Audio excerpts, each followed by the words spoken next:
So I have no money, right? How could I raise capital? Perfect examples. Right now, you can go to Discover Financial. They offer an unsecured loan for about $30,000. Lending Club, same thing. You get a loan for about $30,000 unsecured if your credit score is good enough. Business credit, like Jose was talking about, right?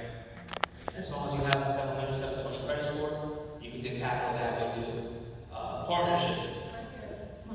Oh, Jesus. So, what do I think about partnerships? When it comes to partnerships, you always want to partner up, not down. Meaning, you want to partner with somebody that has at least as much as you do or more. Never less. Because then that partnership is never going to work. Because when you buy more properties and they can't move with you, they're going to be upset. And that's what that leads to problems, right? Credit Swift, Lending Club, those are other places too where you can raise capital. Let's say, for example, when it comes, let's say you want to do your first FHA property, right? You got to put 3.5% down. And you don't have the money, you don't have that money. You can get a gift from a family member or somebody with your same last name, right? Or somebody that you know. If it's a rental property, like Matt was saying, in the property, you don't have to pay the mortgage for 60 days, right?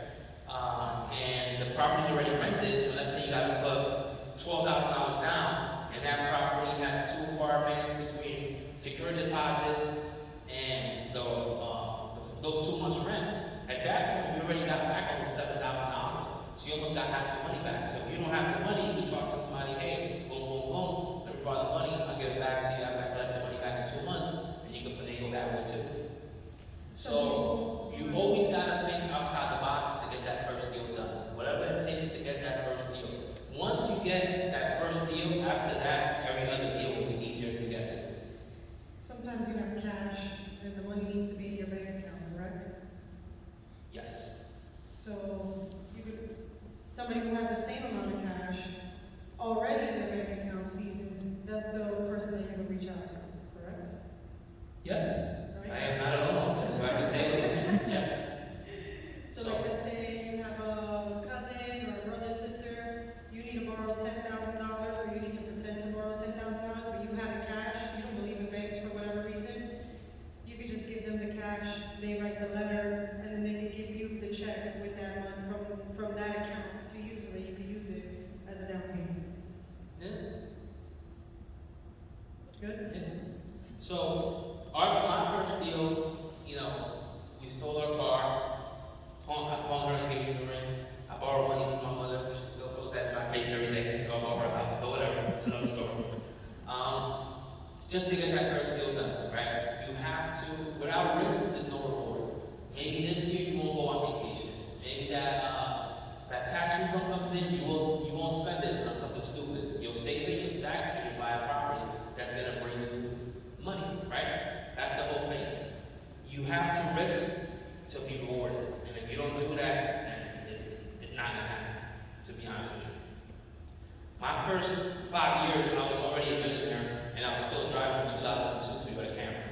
And I already had millions of dollars in real estate. But I didn't want to buy that car, so it wasn't even a problem where one of my illegal apartments will pay for that car, right? Everything that I own, one of my assets pays for it, right? So, let's say right now, a lot of people are like, oh man, don't invest in the hood, or blah, blah, blah, or this and that, you want to invest in those markets. Those are the markets that we're from, that eventually change, and we don't profit from them, right? That's a huge problem. If we leave, we don't come back, then somebody else comes and makes all the money, right? So, my multi-million-dollar mansion, guess what? 5 to 10 houses in the ghetto pay for that house. So you can't have that mentality, right? You want to get properties that anything I buy, that car, this, that, my vacation, boom, boom, whatever, is paid by one of my properties. So real estate pays for my lifestyle. So maybe there is no money here in Charlotte, right? There is no money in this market, right? I go to different markets now. Before I wasn't thinking like that, right? So just to give you an example, this is a 48-unit building that I bought in Chicago. I'm not from Chicago, and supposedly this area is the hood. I see worse in Jersey. I go to every hood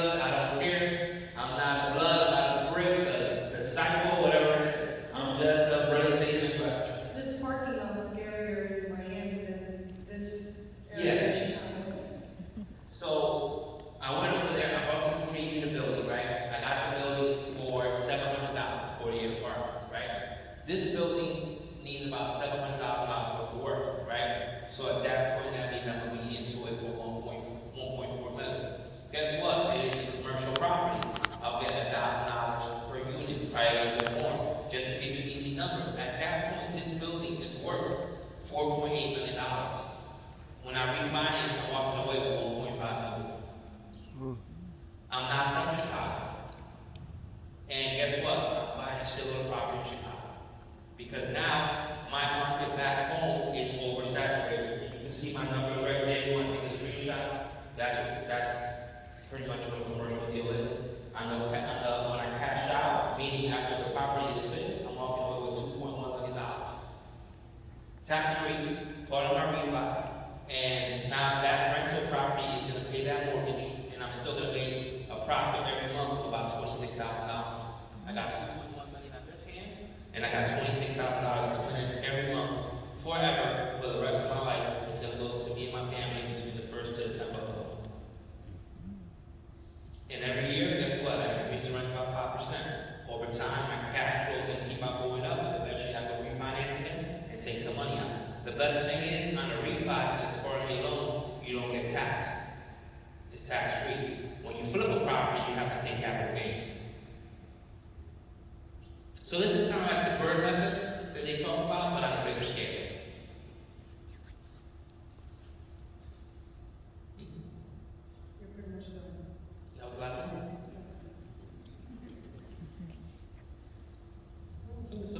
Okay. So, pretty much, in real estate, the key to be successful is buying under market value. You never want to pay retail. If it's a rental property, if it's a flip, if it's a development deal, you never want to buy at retail. Always under market value. Do I like rentals or do I like flips? I like anything that makes money, right? It's all about the numbers, right? Right now is a great time to flip. That may change, then I just focus on rentals. Maybe that's going to change, but realistically, when you think about any change in the economy of the United States, rents never go backwards. They always go up. If your values of properties will go up or down depending on the market, but rents always go up, and they're going to keep on going up, and they're going to keep on going up. Right now, this generation, they don't like owning or buying properties, so they want to rent. They don't want the headache of cutting the grass or the maintenance, right? So there's a great opportunity to have rental properties, and that's only going to grow. If you go around the whole United States, all you see now is luxury rentals, right? You see rental buildings popping up everywhere. Driving around here, that's all you see is rentals. Nobody's building condos. Nobody's really building single-family homes like that, like they used to. Everybody is building rental properties, and that shows you that if you have rental properties, you hold on to them because they're only going to go up in value, and that's how you really build long-term wealth. I like flipping. If you need to build capital, do the flips too. But rental properties is really the key to long-term wealth. When me and my wife first started, all we wanted to make was $5,000 a month. We hit 5,000. Then I said, you know what? Let me try 10. We hit 10,000, right? And we just kept on going. Eventually 20, 50, 100, 200. I don't want to run into guys' face. But you just keep on going, right? You set goals. Maybe you're not like me. Maybe you want to make an extra $5,000 to $10,000 a month. But remember, the rental income is forever. If you go out with your friend, he got 10 grand in his pocket, you got 10 grand, he spends it in the club. Guess what? You spend the 10 grand too, but between the 5th to the 10th of the month, that 10 grand is coming back. And it's going to keep on coming back every month, every month, every month, as long as you have that property. And of course, as long as you're not a slumlord, right? You don't want to be a slumlord either. You got to take care of your property. Again, if the numbers make sense, I wouldn't be scared to go anywhere else, right? It's all about numbers. That's all it is. Real estate is numbers. If the numbers make sense, if the numbers make a profit, then you got to go for it, right? Nothing's easy, right? You have to, see what you have to do to raise capital. But again, I don't have a fancy education. Nobody in my family was doing real estate. I was more street educated, street smart than anything else. And, here I am today, 15 years later, and we got more than $7 million in real estate. It might be more. I think I'm missing a couple properties, There's been houses that I've never even seen. Yeah, there's properties that sometimes I forget. Sometimes I'm driving around like, oh shit, I own that too. Because that's how you really analyze wealth in real estate. It's not how much money you have in the bank, it's how many buildings and properties you own. But one day you're driving around, you're like, oh shit, I own that, I own this, I own that. You know what I mean? It's crazy. But now, we're at the point where we go to different states, and we're like, oh shit, we own here, we own there, we own there. And that's how it is. Like, again, there's no such thing as overnight success. We've been doing this for 15 years, so I'm not saying that you're gonna make $1 million tomorrow, right? But if you keep on trying, and you keep on going after more deals, compared to working a 9 to 5, being a slave, and making money for somebody else, real estate will get you there. Real estate, you can't make it $1 million, but you have to stick to it, right? But the most important thing is risk, right? Without risk, there's no reward. Without sacrifice, you're not gonna get anywhere. This week is one of the toughest weeks of my life. My grandmother just passed away. And, you know, she's not here anymore. She saw me being successful, right? She used to be the first one whenever I used to get locked up. Whenever I did something wrong, all she told me was always move forward. And without her, I wouldn't be the person that I am. And most people are like, oh man, you should have done the seminar this Sunday, you shouldn't go. You know, I know it's tough for you, but you know what? She loved that I was teaching other people how to be successful, people that look like me. So I'm here in her memory. And I'm here because I want people to do better, right? Where I'm from in Patterson, New Jersey, sometimes people are like, oh man, why do you want to teach people about real estate? Dude, just where I'm from, there's $2.1 billion in real estate. There's enough for everybody. There's enough money for everybody. And I hope you guys learned today. I hope you learned the techniques that we're talking about. And I want to see all you guys be successful. And that's about it, man. Just go out there, make it happen. Tomorrow, hopefully I'll see you guys bidding on properties. If it's against me, you're probably going to lose. I'm sorry, but you still got to keep on trying, right? So I'm flipping NJ, and we'll be here.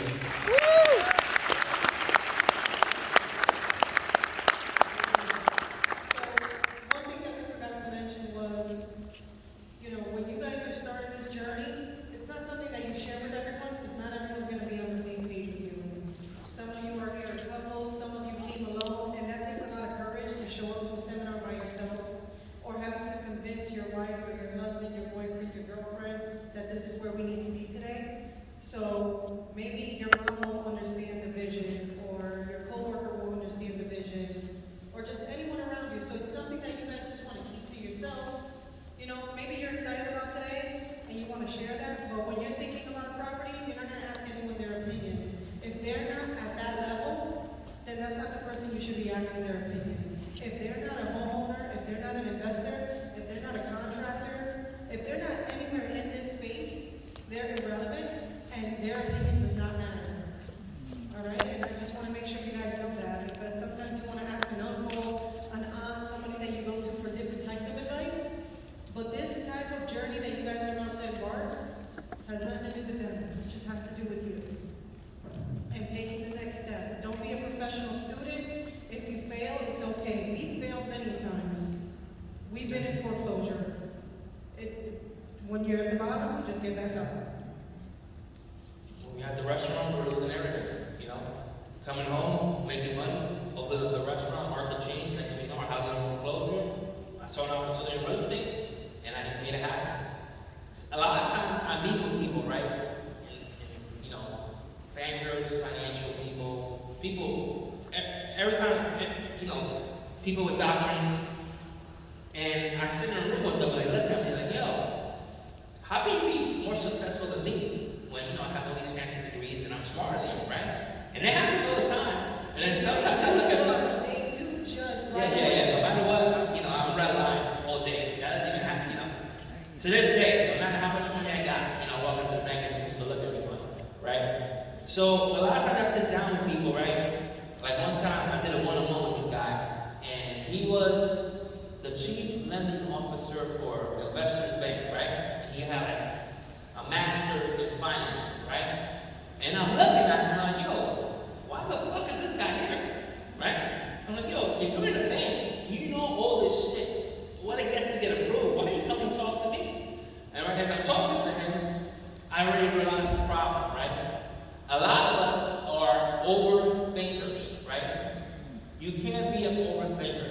You could be the smartest motherfucker in the world, you could have all the money in the world, but if you overthink, you're never gonna pull the trigger. I'm not an overthinker. I pull the trigger and I ask questions later when it comes to real estate. Not literally real estate. just in case. So, if you overthink, you're never gonna be successful or make it, right? Without risk, again, there's no reward. You can't be an overthinker because that is not gonna get you anywhere. You could talk to 5 different people, if they think it's a good deal, probably out of all 5 of them, you wanna say yeah. But guess what? The other 4 probably never did a deal before, and you're asking them for advice. My mom, my dad, my family members, my wife were not supportive of me when I started real estate. But I followed my gut. When I saw the deal, I saw the numbers, I thought it was a good investment, and I went for it.